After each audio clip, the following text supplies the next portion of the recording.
Então, pessoal, boa tarde.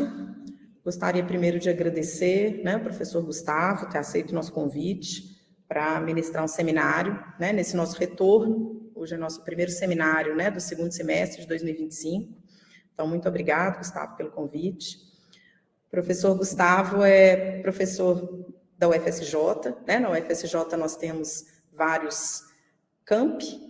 O professor Gustavo, ele é professor do campus 7, né, do UFSJ, do Departamento de Matemática da UFSJ, lá de São João del Rei, né, nossa sede.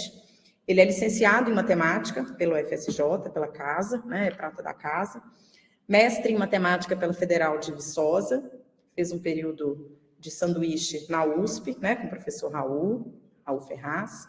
Ele é doutor em Engenharia Elétrica pela Unicamp. E hoje, né, as áreas de interesse dele na área de teoria algébrica de códigos e corpos finitos. E hoje ele vai falar para a gente sobre construções de códigos Z2 lineares, Z2L lineares, vamos ver se eu falei certo, via códigos encaixados. Acertei? Acertou. Então, Gustavo, é com você, né? Passo a palavra para você. E aí depois, se alguém tiver alguma dúvida, né, ao final da palestra do professor Gustavo, a gente vai abrir, né, para dúvidas e comentários. Tá bom? Bom, pessoal, então, primeiramente, boa tarde. Eu agradeço pelo convite. Em particular, gostaria de agradecer a Mariana e o Jackson pelo contato, né, pela apresentação. E também parabenizar vocês pela iniciativa, porque realmente é muito bacana, né, essa cooperação que vocês têm e que todos têm somente a ganhar com ela, né? Bom, então, hoje eu vou colocar minha tela aqui em modo tela cheia. Se tiver alguma mensagem, algum comentário, vocês, por favor, me avisem, porque eu estou com uma tela só. Pode ficar tranquilo que eu te falo, eu te chamo, tá? Beleza. Então, conforme a Mariana falou, hoje eu vou apresentar um pouquinho de alguns resultados relacionados à construção de códigos Z2L lineares, tá? Eu vou explicar o porquê desse nome, via códigos encaixados. Esse trabalho é um trabalho que eu desenvolvi com a Mayara, que está lá na Estônia. Ela é brasileira, ela fez doutorado na Unicamp também, na matemática aplicada, na mesma época, mais ou menos na mesma época eu estava lá. O Aguinaldo Ferrari, que está na Unesp de Bauru. E o Eivind, que é um norueguês que trabalha, né, nesse instituto de pesquisa que é o Simula. Ele acho que orientou a Mayara no pós-doc. Então, nós acabamos, de alguma forma, nós todos acabamos nos encontrando aí e desenvolvendo esse trabalho em conjunto. Tá? Então, eu vou dividir essa fala em 4 partes. Tá? Então, inicialmente, eu vou definir o que é um código Z2L linear. Depois, a gente vai estudar situações onde esses códigos Z2L linear são lineares ou não lineares, baseado num código associado a esses códigos Z2L lineares, que nós definimos como código de decomposição. No terceiro momento, a gente vai eu vou comentar sobre essa construção encaixada de códigos Z2L lineares, tá? E no fim eu vou comentar possíveis direções, possíveis sequências dessa pesquisa, tá? Então, todos os resultados, definições, exemplos que eu comentar aqui, eles estão disponíveis quer dizer, ainda não disponível, mas estará nesse artigo aí que vai aparecer na Design Codes and Cryptography. Bom, então vamos iniciar aí falando um pouquinho do que é um código Z2L linear. Antes de falar dele, basicamente, acho que se faz necessário eu definir o que é um código. Tá? Então, a motivação principal para se estudar um código corretor, a gente fala código, mas é um código corretor de erros, vem da questão de que, grosseiramente falando, em comunicações, as mensagens, pode pensar, tem imagens, enfim, os áudios, a gente consegue pegar essas informações e traduzi-las para sequências de 0 e 1. Tá? Obviamente que a teoria não fica restrita ao caso binário, mas, em geral, trabalha-se na aplicação com esses vetores binários. Tá? Então, aqui num contexto mais geral, para a gente, f aqui é um corpo finito com que elementos, onde que é uma potência de primo. Tá?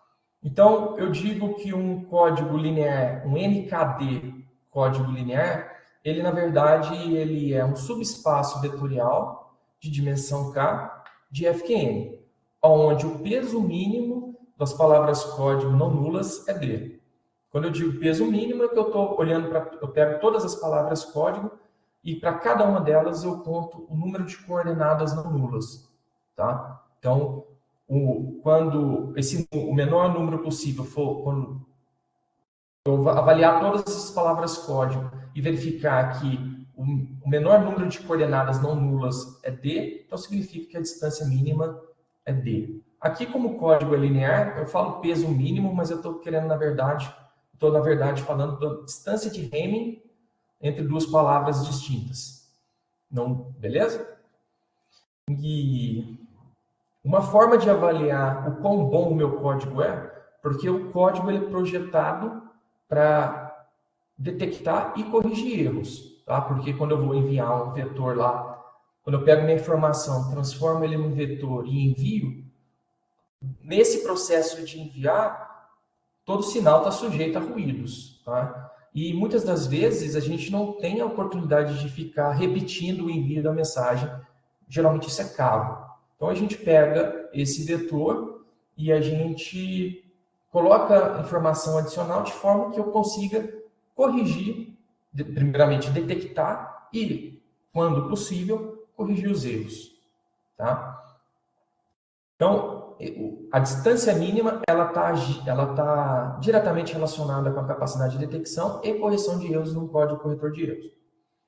Tá? E esses três parâmetros eles se relacionam a partir do limitante de Singleton, tá? Que diz que a distância mínima ela sempre é menor ou igual que n menos k mais 1. E todo código cuja distância mínima atinge a igualdade, ele é dito um código MDS, um código de máxima distância separável. Tá? Existem alguns casos de códigos que de fato atingem o singleton bound, por exemplo, os códigos de Reed-Solomon generalizados, mas em geral eles têm restrições de parâmetros. Então, encontrar códigos MDS é um problema de pesquisa super ativo, porém é um problema super difícil. Tá? Então, quando a gente não consegue um código MDS, a gente trabalha com o que a gente chama de códigos ótimos. Então, você fixa o N, você fixa o K, o N é o comprimento da palavra código, K é a dimensão do subespaço vetorial, assumindo que eu estou trabalhando com código linear. Então, fixando NK, a maior distância mínima que eu obtiver implica que esse código é um código ótimo. Ou seja, para NK fixados, não tem ninguém que bate essa distância mínima. Tá? Então, para aqueles que tiverem interesse em estudar códigos corretores de erros, além do livro da McWilliams, que é uma referência clássica, tem esse novo livro aí, essa Concise Encyclopedia of Coding Theory, que é de 2021, deve ter umas 900 páginas. Então, assim, atualiza muito esse primeiro livro e já traz muita coisa recente, muita coisa nova aí que tem sido trabalhada durante esses últimos anos. Bom, dando sequência aí, então, agora vamos definir um código sobre um anel finito, tá? No caso particular, estou falando do ZQ. Então, um código C contido em ZQN, ele vai ser dito ZQ aditivo, se ele é um subgrupo aditivo do ZQN. Se o Q for igual a 2, então esse Z2 aditivo, código aditivo, ele na verdade é um código binário linear. O Z2 é um corpo finito também, né?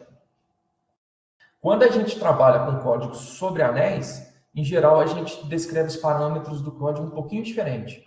A gente tem o comprimento da palavra código, aqui a gente tem a quantidade de palavras código, porque o meu código pode ser que ele não tenha uma base, né? E eu não consigo especificar uma base. E eu tenho o que eu chamo de distância de Lie, tá? a distância de Lie ela é específica para códigos sobre anéis, ela é um pouco diferente da métrica de Hamming, né? Então a gente verifica aqui que eu comparo duas palavras-código da seguinte forma, tomando o mínimo entre a diferença das coordenadas ou Q menos a diferença das coordenadas, o somatório delas, né? E também eu vou definir o que é um código Z2L aditivo cíclico. Ou seja, quando qualquer palavra do código ela é fechada, dada qualquer palavra do código, o código é fechado para o deslocamento cíclico dessa palavra. Ou seja, se C1, Cn menos 1, Cn é uma palavra código, quando eu pego o Cn, jogo para a primeira posição e empurro as demais coordenadas, isso também vai ser uma palavra código. Tá? Então, para simplificar a notação, sempre quando eu for abordar um código Z2L aditivo cíclico, eu vou dizer simplesmente um código Z2L cíclico. Tá? A linearidade aqui vai estar implícita. Se eu tomar um código, né, na linguagem vetorial, a gente observa que, na verdade, eu posso adaptar essa linguagem para a linguagem polinomial. Tá? Tomando esse vetor aqui, geralmente a gente fala palavra código, tomando a minha palavra código, identificando ela com esse polinômio, de uma forma bem óbvia, né? Vou pegando Z0, o C0 vai ser multiplicado pelo termo constante, o C1 vai ser multiplicado pelo X, e assim por diante. E daí, então, a gente verifica que o deslocamento cíclico, ele pode ser interpretado como multiplicação por X, né? Estou falando de um deslocamento cíclico, mas se eu tomar K deslocamentos cíclicos, é equivalente a multiplicar por X elevado a K e tomar o módulo Xn menos 1. Tá? Então, o meu código cíclico, ele pode ser, na verdade, identificado como um ideal dentro desse anel aqui. Tá? Em particular, quando a gente faz sobre Z2, então a gente vai ter um domínio de ideais principais. E a gente vai utilizar esse fato posteriormente. Tá. E qual que é a motivação de se estudar esses códigos Z2L lineares que eu ainda não defini, né? Então, na década de 50, Frank Gray estava trabalhando com esse problema da conversão do analógico para o digital, e aí ele definiu uma seguinte aplicação que toma elementos de Z4 e associa a elementos de Z2,2 da seguinte forma, tá? E naturalmente isso pode ser estendido para N cópias do Z4, consequentemente as imagens GU e GV estarão em Z2, 2 elevado a N. E foi observado que essa aplicação, na verdade, ela preserva as distâncias de Lie e de Hamming. De Lie à esquerda e de Hamming à direita. Tá? Então, a partir desse momento, houve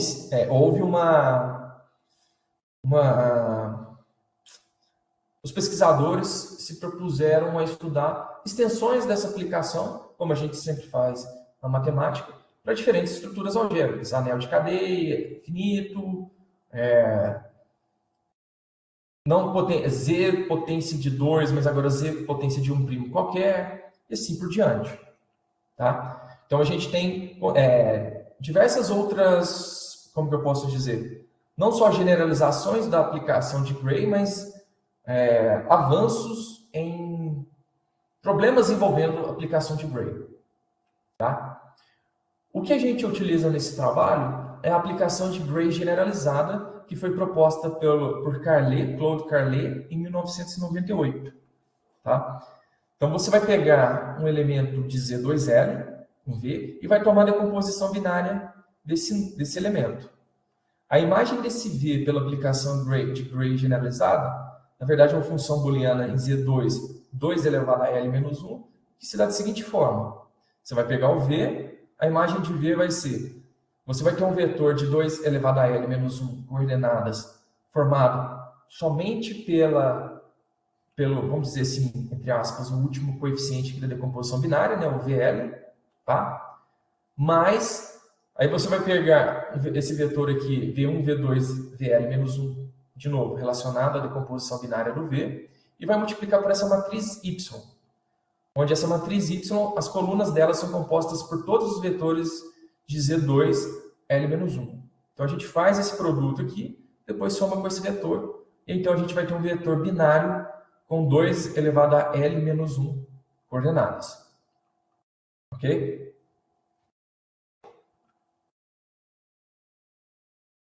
Bom, e daí, então, a gente define o que é um código Z2L linear.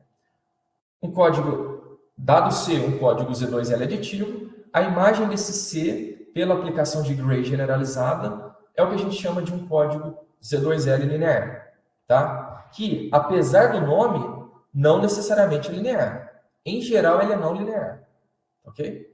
Então, um primeiro, dos problemas de se estudar extensões da aplicação de Gray originalmente proposta na década de 50, algo que é muito recente, que é muito ativo, é estudar quando a imagem de um código Z2L aditivo, pela aplicação de Gray generalizada, seja essa ou seja outras, quando que a imagem vai ser um código linear. Correto?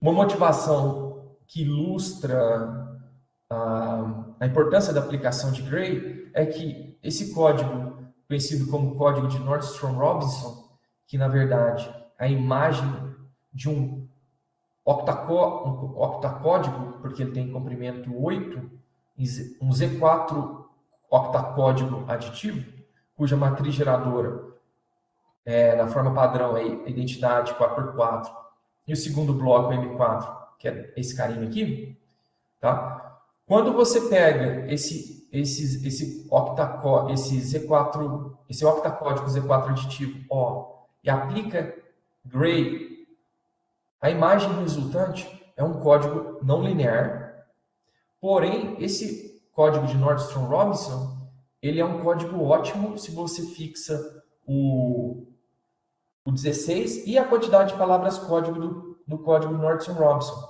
Isso significa que, para comprimento 16, para a mesma quantidade de palavras, não existe nenhum código, seja ele linear ou não linear, tal que bata a distância mínima do Nordstrom-Robinson. Então, a gente, obviamente, está interessado na linearidade dos códigos por questões estruturais, pela questão de decodificação, mas estudar também certos códigos não lineares com características interessantes é algo extremamente positivo, tá? Bom, então eu vou colocar aqui mais algumas ferramentas que a gente vai precisar na sequência.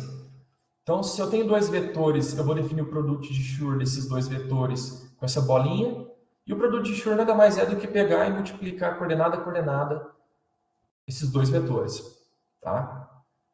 Então, a gente define o produto de Schur de um código C como sendo C Schur C. Então, eu vou pegar todas as pares de palavras código de C e vou fazer o Schur entre elas, né?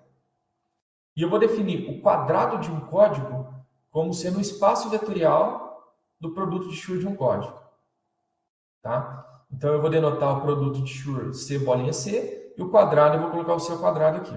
Tá? Então, o quadrado de um código ele é linear, e, em geral, o produto de Schur de um código é não linear. Também eu vou dizer que os códigos lineares binários, C1, CL, em Z2N, eles estão fechados sobre o produto de Schur, se o produto de Schur de um código estiver contido no código seguinte. Tá? Bom, então, dando sequência aí, a gente propõe nesse trabalho, na verdade, a construção de dois códigos acessórios ao código Z2L aditivo. O primeiro a gente vai chamar de códigos associados, e o segundo de código de decomposição, onde o código de decomposição ele depende dos códigos associados. Tá? E esses códigos associados, eles são dados da seguinte forma. Eu vou pegar C, um vetor aqui, uma palavra código, tá? Então tem C1, C2, CN.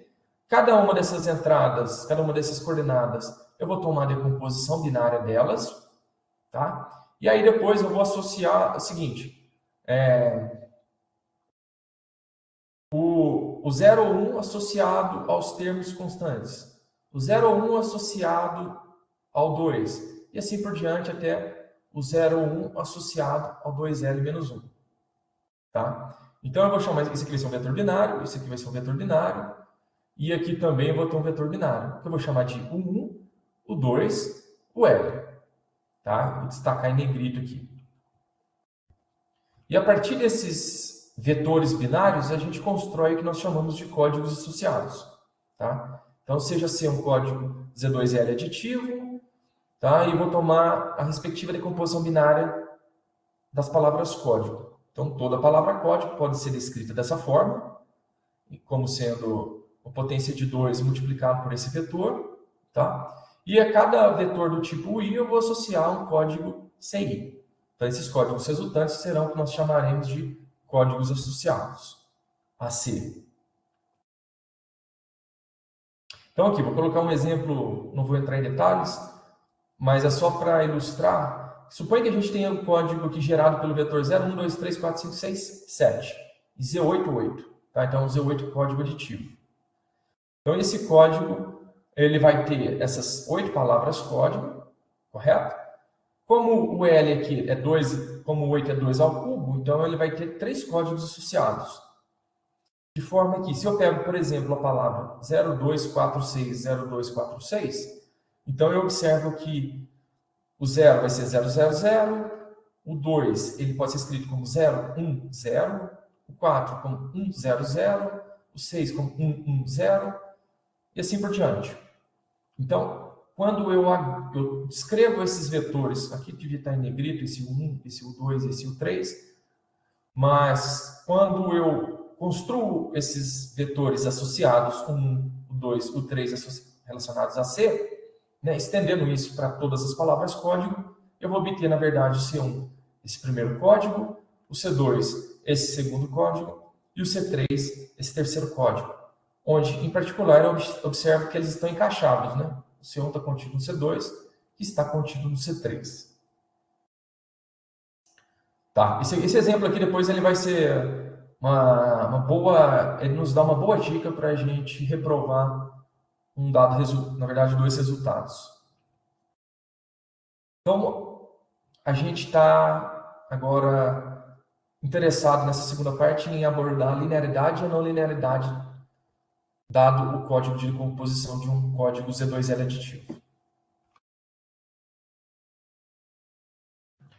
Bom, em 2002, o Tapia, o Eurecias e o Vega, eles propuseram o seguinte resultado que, se a gente parar para pensar, eles resolvem o problema, né? Seja C um código Z2L aditivo. Então, a imagem via aplicação de Gray ela vai ser linear se somente se 2 vezes o produto de Schur pertence ao código. Trabalhando com todos os pares de palavras código de C. Entretanto, quando você está com um código muito grande, isso fica bastante complicado fazer essa avaliação.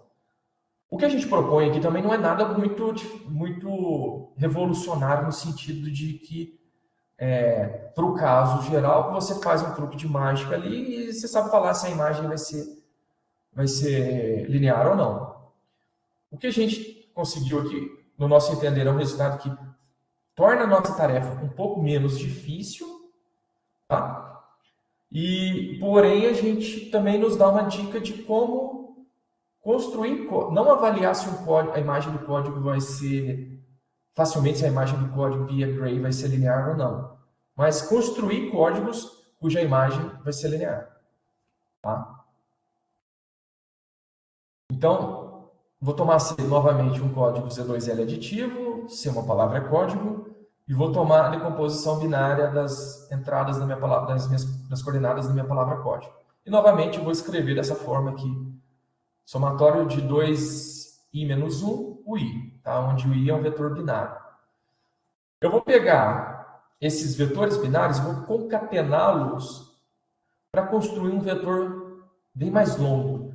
O vetor continua sendo binário, só que agora vão ser n vezes L entradas desse meu vetor, dessas coordenadas desse meu vetor. É um vetor bem mais longo, né?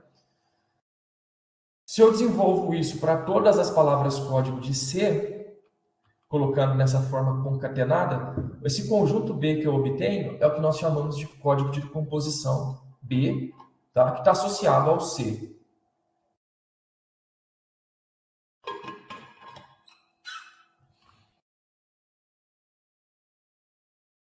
Então, o primeiro resultado que a gente obtém, aqui eu vou omitir as provas, mas está disponível lá na Archive, depois quem tiver interesse para dar uma olhadinha. Por incrível que pareça, até para 2 e 3 tem 2 mais, mas para L igual a 3, ainda tem muito pouca coisa assim, nesse sentido.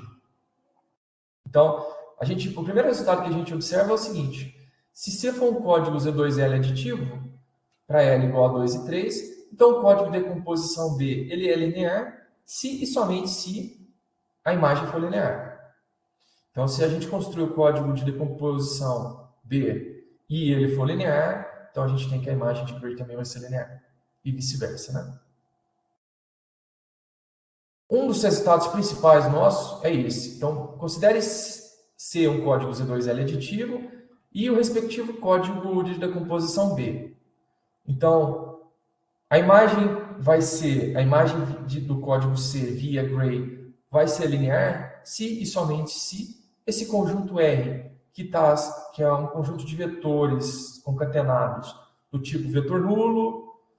Aí eu vou tomando o produto de Schur de 1, V1, produto de Schur de U2, V2, produto de Schur de UL-1, VL-1, para toda a palavra código C e D em C, está contida em B.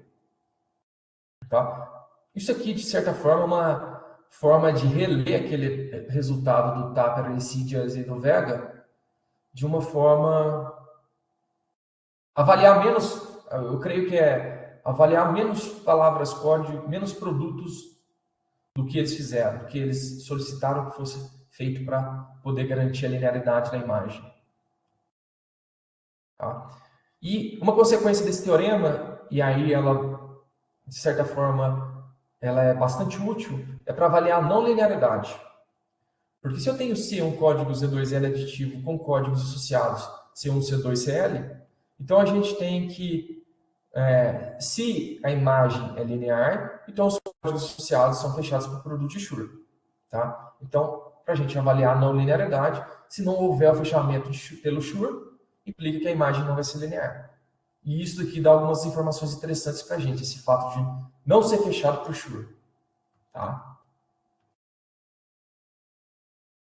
Bom, então voltando lá no Nordstrom-Robinson, então a gente sabe que ele é um código Z4 linear, não linear, tá? Então lembrando que quando eu falar código Z4 linear, é que ele é o O é um código Z4 aditivo e o código Z4 não linear é a imagem desse código Z4 aditivo pela aplicação de Gray generalizado. Aqui eu vou falar só Gray, tá? Mas vamos entender que é a aplicação de Gray generalizada do Carlet. Então, a gente mostra que nem todos os vetores do tipo 0, 1, Schur com V1 pertencem ao código de decomposição. Então, de fato, se eu pegar C e D, que são palavras que estão no octacódigo, então, quando eu tomo a decomposição binária desses caras, eu vou ter meu 1 aqui, a gente só juntou eles, e o 2, eu vou ter o V1 e o V2, associado o a C e o V. Desculpa, o C está associado a decomposição de U, e o D está associado à decomposição de V. Então, a gente tem palavras código no código de decomposição. Porém, quando eu considero o vetor 0, 1, Schur V1, eu tenho esse cara aqui que não pertence a B. Ou seja, isso aqui que deveria ser, que é o R, lá da uma palavra do meu conjunto R, não pertence ao código de decomposição. Então, de fato, a imagem não é linear. Então, a gente reprova aquilo que já foi provado, que já foi visto anteriormente, a partir dessa nossa abordagem. Se a gente põe para rodar se a gente põe o computador para rodar, a gente verifica que no octacódigo, a gente tem 2 códigos associados, o C1 e o C2, e que o C2 é fechado com o produto Schur de C1. Tá? Então, a gente tem que, na verdade, esse corolário aqui não vale se só si dele. Tá? O Nordstrom-Robinson, o octacódigo, na verdade, é um contra-exemplo para mostrar que, de fato, não vale, que a gente não tem uma equivalência ali. Bom, outro resultado também bacana que a gente obteve é que, para o caso do código Z4, dado no código C, Z4 aditivo, a imagem dele vai ser linear se a matriz geradora do código C, lembrando que aqui quando eu falo matriz geradora, é que eu disponho geradores do meu código como linhas de uma matriz, e aí eu tenho um espaço, o meu código nada mais é do que o espaço linha dessa matriz. Tá? Então, a matriz geradora do meu código, quando eu coloco ela na forma padrão, se a matriz geradora do código estiver na forma padrão, e se eu analisar coluna por coluna, e cada coluna obtiver no máximo um número 1 ou um número 3, ou seja, os valores ímpares, né? Se tiver no máximo um número ímpar por coluna, então implica que a imagem é linear. Tá? Então, por exemplo, esse código aqui Z4 aditivo C, se a gente analisar coluna por coluna, a gente vai ver que só aparece o número 1 uma única vez. Tá? Então, implica que a imagem de C pela Gray é um código linear. Tá? Então, na verdade, a imagem vai ser um 20, 2 elevado a 10 aqui, considerando a quantidade de palavras código linear. Tá? E, computacionalmente, um desses colaboradores nossos verificou que ele admite a maior distância euclidiana quadrada. Essa métrica ela é utilizada mais para reticulados. Reticulado é quando a gente trabalha com subgrupos aditivos da RN, né? E aí a gente está interessado naqueles problemas de empacotamento de espaço, ladrilhamento, enfim. Bom, esse aí é um outro universo de problemas. Bom, aqui em 2022, a gente encontrou esse artigo publicado no I3E, que estuda a não linearidade de códigos simplex e de códigos McDonald. Porque como o problema em geral é bastante complicado, então, no primeiro momento, a gente pega famílias conhecidas de código para poder avaliar se a imagem de Gray desses códigos é ou não linear. Tá? Então, a gente tem essa construção de código simplex do tipo alfa. Então, o código simplex Z2L aditivo do tipo alfa, que é denotado como SK alfa, é um código cuja matriz geradora é indutivamente construída da seguinte forma. Você tem o G1 alfa, 0, 1, 2, até 2L menos 1, e você tem a GK alfa construída dessa forma, que depende da GK menos 1, certo? Onde esses números em negrito representam o vetor todo 0, o vetor todo 1, e assim por diante. Então, se vocês tiverem depois curiosidade e observarem e lerem esse artigo, a prova que os autores propõem para provar que um código Z2L linear, um código Z2L linear, GSK alfa, obtido a partir do código simplex Z2L aditivo, SK alfa, ou a gente pode falar também o Késimo código simplex alfa, ela é não linear para todo L maior ou igual que 2 e para todo K maior ou igual que 1, exceto para L igual a 2 e para K igual a 1. Tá? Então, como eu disse, a prova é bastante longa, porém, a gente, utilizando aquele corolário de que se os códigos associados não são fechados para o produto de Schur, implica que a imagem é não linear. Se eu tiver vetores, e se eu verificar aqui um subvetor desses vetores, se eu olhar pedacinhos correspondentes desses vetores, se esses subvetores não forem fechados para o produto de Schur, implica que o código grande também não vai ser fechado para o produto de Schur, certo? Então, o que a gente observa é o seguinte, se a gente pega essa matriz geral GK alfa, quando você expande ela, vai aparecer lá no final dela pedacinhos que são do tipo G1 alfa, correto? Se a gente olhar dentro da G1 alfa, para o L que seja, aqui vai ser só um esboço, tá? Só para aproveitar aquele exemplo inicial que eu havia comentado. Se a gente olhar os primeiros 8 elementos, as 8 entradas, tá? E aqui eu vou fazer o Z88, da matriz geradora Z1 alfa, então a gente tem que, na verdade, a gente vai ter, de novo, aquele código que eu havia gerado, eu vou ter os mesmos códigos associados. A gente viu que C1 está contido em C2, que está contido em C3, porém, a cadeia não é fechada por produto de Schur.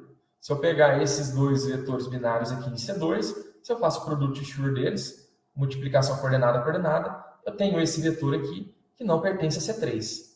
Tá? Então, né, aqui, obviamente, estou falando de uma forma bastante grosseira.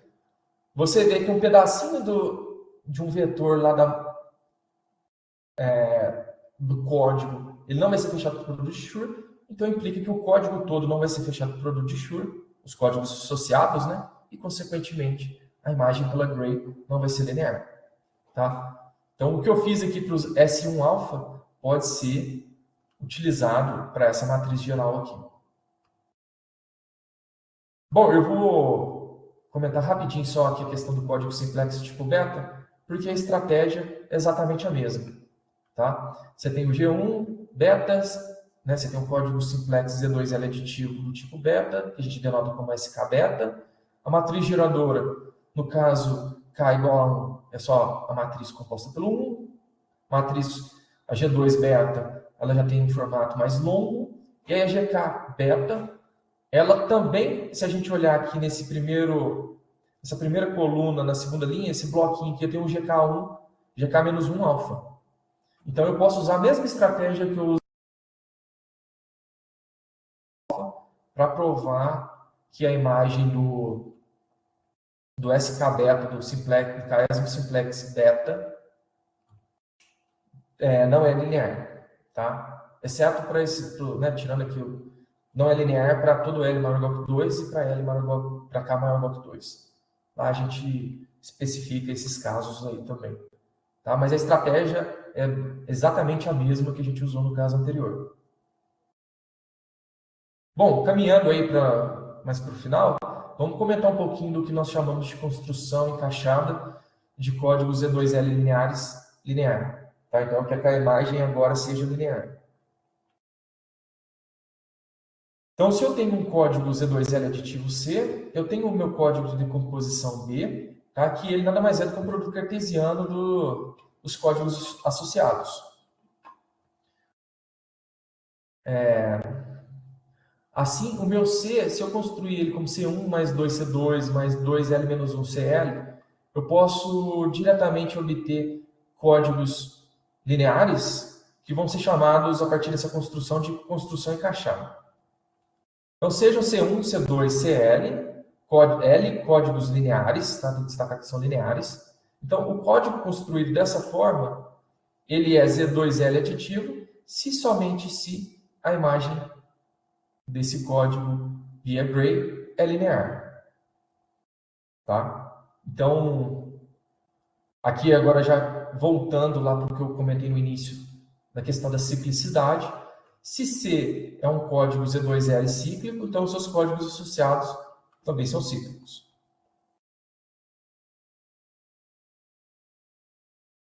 Então, para a gente abordar um pouquinho da questão para trabalhar com códigos cíclicos, como eu vou construir, estarei interessado em construir códigos associados que sejam cíclicos, e eles são códigos binários, então eu vou ter que puxar um pouquinho da teoria de códigos cíclicos sobre corpos finitos, né? Então, inicialmente eu vou definir a classe ciclotômica de um elemento Zn. Esse n vai estar relacionado com o polinômio x elevado a n-1, que eu vou dar mais detalhes em seguida. Então, dado um elemento em Zn, a gente constrói a classe Q ciclotômica dele da seguinte forma. Eu pego A vezes Q ao quadrado, até encontrar uma dada potência tal que A elevado a Q, A vezes Q elevado a MA, vai ser equivalente, vai ser congruo a A módulo N. Então, essas classes Q ciclotômicas são classes de equivalência que particionam o Zn.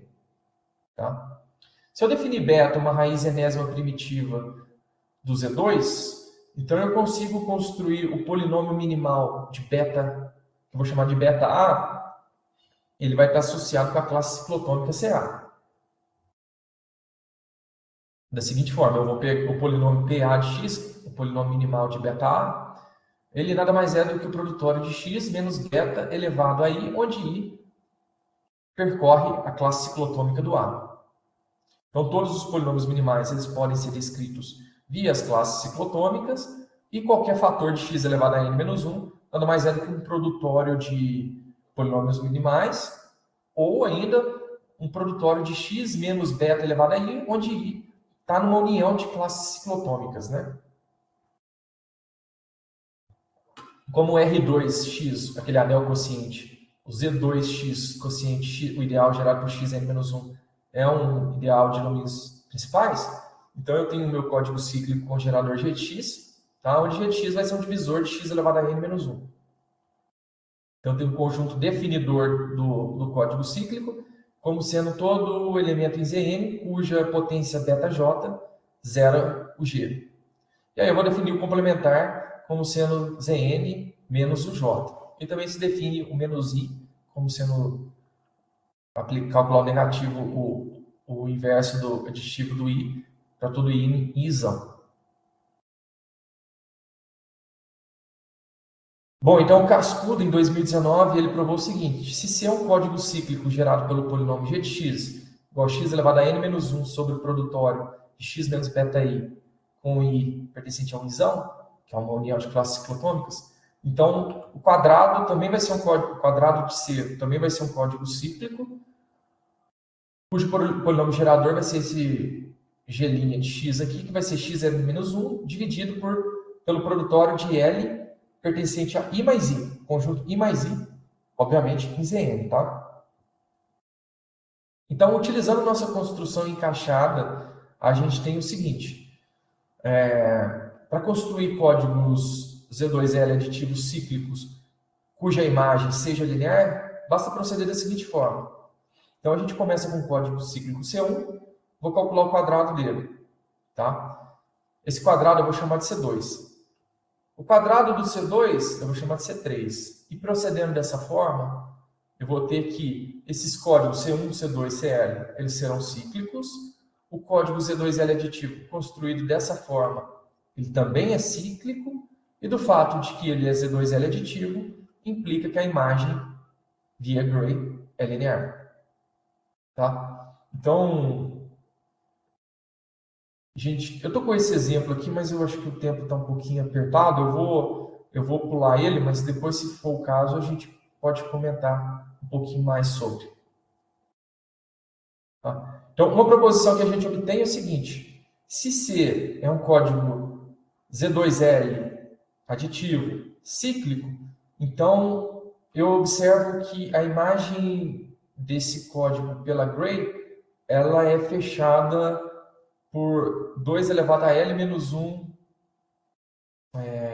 deslocamentos cíclicos. Tá? Então, implica que, na verdade, essa imagem de Gray de um código Z2L aditivo cíclico, ela vai ser, se ela for linear, então a imagem, na verdade, é o que a gente chama de um código quase cíclico, que é uma extensão do conceito de cíclico. Ali, o código cíclico, todo deslocamento cíclico vamos dizer, de unidade por unidade, é uma palavra código. Já no código quase cíclico, você pode pular de 2 em 2, 3 em 3. Esse número 2 em 2, 3 em 3 define o índice do código quase cíclico. Aqui vai ser 2 elevado a L menos 1. Tá? E, na verdade, essa proposição estende esse resultado do Wolfman aqui, que é um resultado bem clássico aqui, onde ele trabalha com códigos cíclicos e megacíclicos. Então, para apresentar, caminhando agora de fato para o final, um problema que intrigou a gente é estudar quando que essa cadeia de códigos fechados por produto de Shur, quando ela estabiliza. Ou seja, dado um certo momento, o código começa a repetir. Chega num certo nível T, tal que o CT é igual a CT mais 1, igual a CT mais 2, e assim por diante. Tá? Então, a gente ficou bastante curioso com relação a isso aí, até porque tem bastante... Isso aí tem conexão com problemas de criptografia. Tá? Não é uma área, não é a minha praia, não é a minha área de jeito nenhum, mas é uma área que eu tenho muita vontade de aprender, de estudar, e a Mayara é uma pessoa que tem bastante conhecimento sobre, então ela ilustrou aí que poderia ter conexões. Então, eu vou tentar abordar essa questão a partir de códigos de comprimento P elevado a M, onde P é um primo e M é um inteiro positivo. Tá? Então, se a gente lembrar lá, a questão do resultado do cascudo me diz que o quadrado de um código cíclico ele está relacionado com aquele conjunto isão. O isão é uma soma de classes ciclotômicas. Então, o código que vai estar o código cíclico que é fechado com o produto de Schur, o código de cima, ele é definido em cima do conjunto I mais I. Então, é importante que eu tenha domínio para saber quem que é o conjunto I mais I dado I. Tá? Então, bom, aqui uma proposição que se 2 é uma raiz primitiva da unidade módulo Pn, então o ZPM ele pode ser particionado nas seguintes classes ciclotômicas, dado que φ aqui é a função de Euler. Então, esse resultado aqui também é só um truquezinho, só aritmética lá em cima de resultados básicos de aritmética mesmo, né, de teoria dos números. Então, a gente, dado essas classes 2 ciclotômicas aí que particionam o ZPM, esse lema aqui a gente descreve os 3 cenários possíveis de como seriam a soma de classes ciclotômicas. Tá? Então, se eu fizer o CPI mais CPI, que eu vou denotar como 2 CPI, pode ser o código todo, CPI mais CPJ, pode ser só CPI se o I for menor que J. Se eu tomo CPI união com CPJ mais CPI união com CPJ, pode ser o código todo não, o conjunto todo, o ZPM, se o I for menor que J.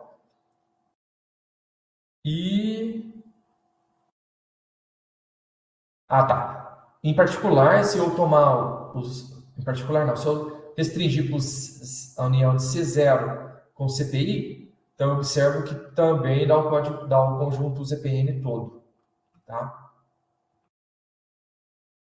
Então, a gente obteve o seguinte, se 2 é uma raiz primitiva da unidade módulo Pn, então todas as cadeias de código cíclico fechadas sob o produto de Schur, elas estabilizam no segundo nível. Tá? Então, eu tenho o primeiro código, quando eu faço o segundo código, que é fechado pelo produto de Schur do primeiro, a partir desse código, todos os outros serão apenas repetições, cópias. Então, a gente tem um exemplo aqui, onde eu fixo Q igual a 2, o L igual a 3, o N igual a 125. Tá? Então, como é 5 ao cubo, eu vou ter 3 códigos associados. Tá? Eu vou tomar códigos cíclicos que são fechados pela cadeia de Schur. Tá? Que o respectivo código Z2L vai ser aditivo para que eu possa ter imagem desse código via Gray linear. Então, os polinômios minimais são esses daqui, correto? Então, vou tomar CI como sendo um código gerado por GI. Então, GI é um produto, ou é um desses polinômios minimais, ou é um produto desses polinômios minimais. Então, a gente tem aqui todos os cenários possíveis em U e o respectivo polinômio gerador. Tá? C0, C0 união com C1, C5 união com C25 e, por fim, C25. São as classes ciclotômicas, esses Cs, né? Então, eu tenho nessa segunda coluna os respectivos polinômios minimais. Eu tenho aqui a terceira coluna, que eu chamei de I2, que é o I1 mais I1. Eu vou ter ou o Z125 todo, ou eu vou ter união de classes ciclotômicas. Aqui eu tenho, na quarta coluna, eu tenho os respectivos polinômios geradores. E se eu olhar para a terceira coluna, eu observo que ela é a cópia da segunda, né? Então, C0, C0, C125, C125, assim por diante, até C0 união com C25, C0 união com C25. Então, de fato, da segunda coluna para frente, eu vou ter somente repetições. Tá? Então, como eu disse, isso aí é algo bastante interessante de se abordar, de dedicar um estudo aí sobre essas questões. Bom, então, aproveitando esses 3 minutos que me faltam, quais seriam os próximos passos? Existe uma aplicação de Gray definida, generalizada para códigos do tipo ZPL. Tá? Então, uma próxima situação seria, será que existem outros resultados? Porque tem um artigo que lida, né, com a construção de códigos ETL lineares, estuda a linearidade deles. É possível construir outros resultados? É possível simplificar resultados? Ainda não abordamos essa questão. Possíveis conexões com construção de reticulado. Tá? Aqui a gente fala construção. Porque reticulados tem algumas construções que dependem. Lembrando que reticulado é um subgrupo aditivo do RN. Então, existem construções de reticulados, aí no caso do ladrilhamento, do empacotamento de esferas, que usam códigos para trabalhar com essas questões de reticulados. Tem construção A, construção B, C, D, E, PA, PB, tem várias construções. Como que se conectam esses resultados que nós temos aqui com as construções de reticulados? Porque, de alguma forma, a gente foi inspirado em uma construção de reticulada para propor os nossos resultados. E, por fim, dentro do que eu falei no final aqui, trabalhar essa questão de códigos cíclicos associados e quando que a cadeia estabiliza, enfim. Trabalhar mais em cima da questão de código cíclico, porque códigos cíclicos tem muita estrutura, né? Então, é algo bastante bacana para se iniciar. Bom, e aí, no mais é isso. Muito obrigado a todos. E desculpa aí pela extensa fala. Muito obrigado pelo convite, muito obrigado pela oportunidade. Nós que agradecemos, Gustavo, né, pela excelente palestra.